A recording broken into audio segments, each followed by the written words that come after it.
Hey everybody, this is PatNet, and I'm joined by Weirdo Maxim. Meow. And the game we're talking about today is Titan Souls.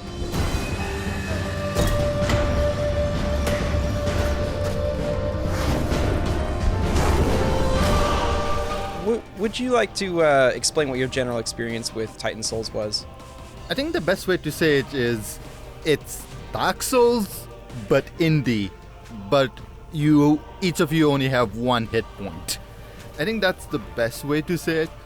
Obviously, you all have the most disadvantage compared to everyone else, but from my experience, you have a bow, an arrow, and apparently you can, call back your arrows and everything. But you need to kill them before they kill you, and both of you can only hit once. Well, both of you can have to successfully hit once. I think it's really interesting the level of simplicity that goes into every approach this game takes, both in how you control and how you fight and how enemies fight you even. All the moves that the bosses throw at you are all relatively simple. The only puzzling part is how you actually get your arrow to hit them, and then usually it's just a one-shot kill either way. How did you feel about the level of control that you're given throughout the entire game, not just from when you start? Because obviously the level of control you have from when you start, that's what you're going to have the rest of the game too. How did you feel about that? Did you feel like that was limiting, or did you feel like that was a proper puzzle-solving mechanic inside of a combat-driven world? What were your thoughts on that? It's interesting because we only have three controls. Well, 4 if you think about it. Moving, shooting arrows, calling it back, and running and hopping, or dodging, you could say. I'll be honest, at times I feel like, can you run faster? Can you run faster? Can you run faster? Yeah, definitely. But at the same time, when I beat the game, which you can beat the game in like less than 2 hours if you're good at it, there was this whole new challenge mode where it was like, oh, by the way, you can beat this game in no run mode. I was like, how? Controls are, I would say it's pretty tight. I did play it with the controller because I think playing with the controller is much more easier than with a keyboard. Yeah, I can't imagine playing it on a keyboard. I find it very interesting that you actually beat the game because I'm not a skilled gamer enough to actually get that far. I've never played Dark Souls. The closest I've played a little bit of Elden Ring during the heydays, and it's fun, but I'm genuinely not good at boss rushing games. And I think that's what's kind of strange about this game in particular is that, in Dark Souls and in Elden Ring, in those Souls-like games, it is boss rushy in a sense, but also there's a lot of in-between gameplay where you're slowly leveling up your character or you're grinding with the easier fellas. Titan Souls, it's more of strictly boss rush to more of an extent than, like, let's say Cuphead, which also has some in-between. And I think one thing I was running into a lot was just kind of wishing there was something I could do in between the bosses, either that or having less downtime between the bosses in general. Because I feel like you said, there was times where I wish I was going faster because they have these huge sprawling 2D maps, but when you're dying constantly, like myself, because I'm not very good at the game, it becomes very tiring constantly going back to the boss checkpoint and not having any other reason to explore the maps than besides going to the boss fight. That was starting to tire me out a little bit. Yeah, they really needed to have a checkpoint in front of the boss gates. And what's really this isn't just me speaking, but there was some like, oh, the boss is on the west side of you. All right, let me just go to west. Where's the boss? And some of the boss you need to fight, it's not that clear. I mean, you figure out immediately. But there was one boss where it's like, I don't know if you have fought, but there was a boss called the True Arrow King Knight or something like that. I understood, it took me a while, like, okay, what am I supposed to do? Should I make the whole tower collapse to him? Should I do it? No, you actually have to hit the arrow that he shoot, the electric arrow. By that, he will be a skeleton, and then hit his skeleton. That's how you're supposed to kill him. And it took me a while. I found it by accident. Of course, the game tried to, give you a hint at the very beginning when you shoot the arrow, but I think one thing that also makes it a little bit tricky is that there's enough consistency to where you kind of expect how to fight most of the boss fights, but not enough to where you know how to fight all of them. Because there's some times where it's very simply all you got to do is get the arrow to hit them, and that's the whole challenge, right? But then you have other ones that are a little bit more intricate, and because there's the mix of them, sometimes you could be working on trying to get that one hit before you realize, oh, I actually have hit him several times, just not in the right way. And that kind of becomes frustrating because you don't feel like you're being taught that like super properly. But each of the bosses were very much their own bosses. You know, it wasn't like anything was cut, copy, paste. Even two different slime bosses, having the one right at the beginning and like the fire slime later in the volcano, two completely different fights and two different ways that you're supposed to approach. So I liked the level of variety between fighting all of them, despite literally the controls being the same through all of them. I think that's like the most appreciable part about the game. There's a part of me that agrees and part of me I disagree with you, because there's a lot of bosses that I feel like, okay, I just had to hit his behind, don't I? And I just had to turn around, hit his behind. For example, I fought the Yeti, which it was so obvious that you had to hit his butt because the butt was glowing pink. Sure. Well, to clarify, I think I meant more diversity within the way they attack you and the way you dodge their attacks, because some have blocks that are slowly hitting towards you, others are spinning. You had the plant monster with the vines that are going up and down, utilizing a 3D space inside of a 2D world. But I feel like they all felt very much like different boss fights just in terms of trying to survive. So when you approach almost like from a bullet hell perspective, they feel like all different bullet hell bosses, right? Here's the thing. Even then, there's some patterns that a lot of these bosses follow as well. Like the hand bosses, you could already tell, okay, this hand is always on the left side, this hand is always on the right side. And then the rolling is like, okay, just dodge, they're gonna hit the wall, they're gonna jump and everything. There's a lot of these patterns. Like, sure, all the bosses doesn't have the same patterns one-on-one, but you pretty much figure out, okay, this is the pattern that this boss used. Okay, this is the pattern that this boss used. In fact, there was this one boss at the very end of the game. When you open the gate, you had to fight a giant thing. It was very obvious, and I basically beat it in under 3 kills. I died only 3 times, and I only beat it. It was so dead simple. I was like, wait, that's it? Right.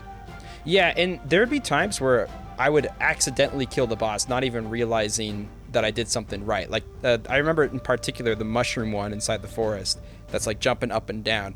I died on it several times as I was just figuring out its patterns, but I just accidentally recalled my arrow and it hit the mushroom almost immediately after the match started. And that happened at least twice where I just accidentally killed someone with a recall arrow. But again, that's when the consistency becomes weird, because recalling the arrow doesn't always actually hit the target, even in the right area. So it's a little bit strange because, there's just some laws of consistency that's broken. I think, honestly, my major hindrance with the game, well, I should say these types of games are just generally not my style, but I can appreciate, their existence in the video game sphere. The thing that was hindering me a lot, though, was not just the downtime between bosses, but also not having any kind of level up system gave me very little incentive to actually want to grind out certain bosses instead of just ditching them and trying out a new one. So from my perspective, when I can't beat bosses really quickly, which I can't because I'm not an epic capital G gamer, I think, okay, well, maybe I should do something else because I still want to have fun with this game. And if you're not getting any kind of level ups or any kind of new powers, then it becomes hard for me to focus, or it becomes hard for me to, sit down and really grind out one boss fight when I know there's not going to be any reward for it. Now, I get, though, that the whole point of the game is that you're not supposed to have any kind of level ups. I get that the whole game's based around that, but just for my preference, it becomes tiring. See, at one point, that is true, but at the other point, it has its own charm, you could say, because it's like, when I was like, am I getting more powerful? Nope, it's pretty much the same thing. But at the same time, I'm like, you had all the powers in the world, and yet somehow you lost to a single arrow. And that's that feeling of empowerment that you won with basically nothing is sure amazing. It's pattern recognition, because the game doesn't want you to be powerful. It wants you to be smart. Yeah. No, and that's definitely the satisfying part of the game. And even when you start like glowing, as if you're absorbing the energy, when you're taking the Titan's soul, it feels like it's something that should power you up, but even though it doesn't, it still gives you that level of satisfaction because you're like, oh yeah, look at me go. I charged it up because I beat this thing. It makes you feel like you're just another one of the boss fights because you're the one who's taken them out in one hit, which I think is a really clever idea, is to have both the enemy and the player, for the most part, be beaten by one hit. So yeah, I definitely think charm is a good way to describe this game in general. Mm-hmm. I think in the music's a great thing that adds to the charm too.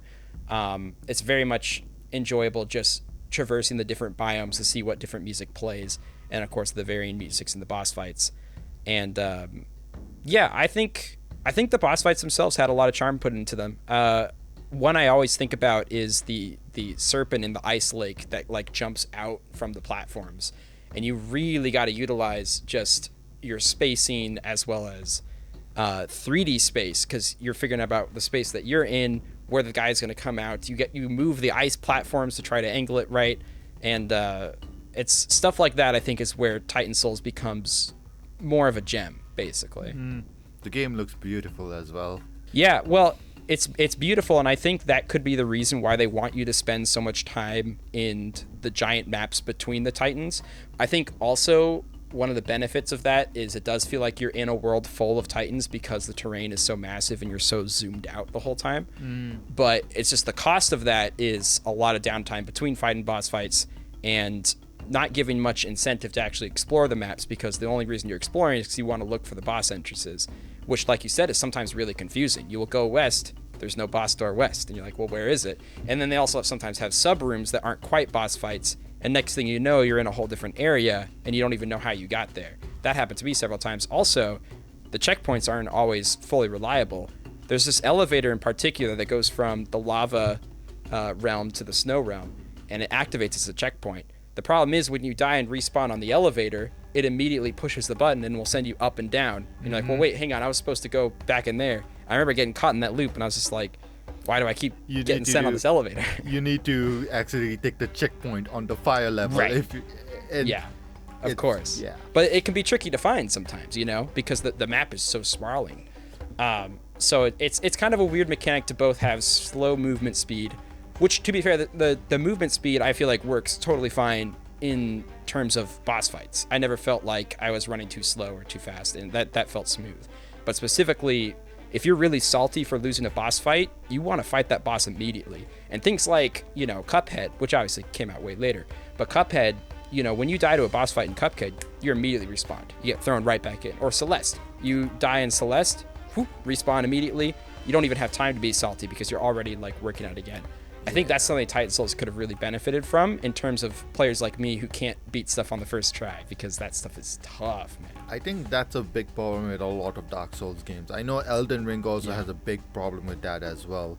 Well, you have a checkpoint, and yes, in Elden Ring, the checkpoint is technically close to the boss fight, but you still have to walk for 5-10 seconds just to reach it, and it drags on every single time.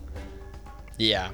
But ultimately, I think we could probably move into our overarching stances at this point. I think ultimately, I would recommend playing Titan Souls if you're definitely into that genre of games. Purely on charm alone, I think it's very fascinating to go through, and I still feel like there's a decent amount of intricate boss fights that will keep you entertained. There's definitely a lot of downtime, especially when you're worse at the game. So the worse you are at the game, the more you get punished in terms of how you're spending your time.